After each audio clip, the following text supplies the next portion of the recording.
তোমরা নিশ্চয়ই থাম্বনেল দেখেই বুঝতে পারছো এই ধরনের প্রশ্নগুলি তোমাদের পরীক্ষার জন্য কতটা গুরুত্বপূর্ণ।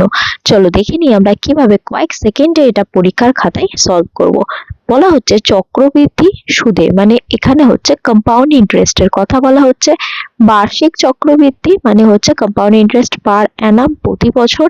এবার বলছে একটি নির্দিষ্ট পরিমাণ মূলধন মানে একটা প্রিন্সিপাল, একটা ফিক্সড প্রিন্সিপাল 4 বছরে কি হচ্ছে নিজের 3 গুণ হয়ে যাচ্ছে, মানে যে প্রিন্সিপালটা জমা দেওয়া হচ্ছে 4 বছর পরে সেটা নিজের 3 গুণ হয়ে যাচ্ছে।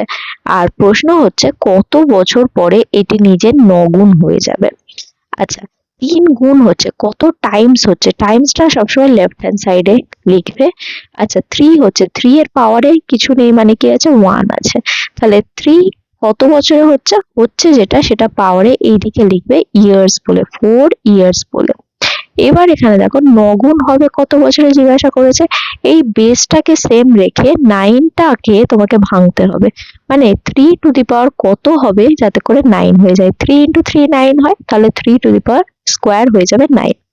এবার দেখো এই পাওয়ারটাকে দেখো 1 হচ্ছে কত 4 বছর, ইউনিটারি মেথড ফলো করো, মানে 1 যেটা পাওয়ার সেটা হচ্ছে 4, তার মানে কি হচ্ছে 1 থেকে 4 যেতে গেলে ইন্টু 4 করছো, এখানেও কি করবে ইন্টু 4 করবে, তাহলে পাওয়ারে কি আছে 2, তাহলে 2 ইন্টু 4 কত হচ্ছে 8 ইয়ার্স। তাহলে কি হচ্ছে যেহেতু কম্পাউন্ড ইন্টারেস্ট পাওয়ারে বাড়ে তাই জন্য কি হচ্ছে যে টাকাটা 3 গুণ হয়ে যাবে 4 বছরে সেই টাকাটা 9 গুণ হতে কত বছর লাগবে 8 বছর।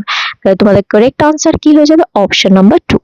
তোমাদের যদি এই ভিডিওর কন্টেন্ট ভালো লেগে থাকে আর তোমরা যদি এরকম আরো ভিডিও পেতে চাও তাহলে অবশ্যই চ্যানেলটিকে লাইক, সাবস্ক্রাইব এবং বন্ধুদের সাথে অনেক অনেক শেয়ার করার রিকোয়েস্ট রইল। দেখা হচ্ছে পরবর্তী ভিডিওতে আরো এরকম অসাধারণ ট্রিক নিয়ে।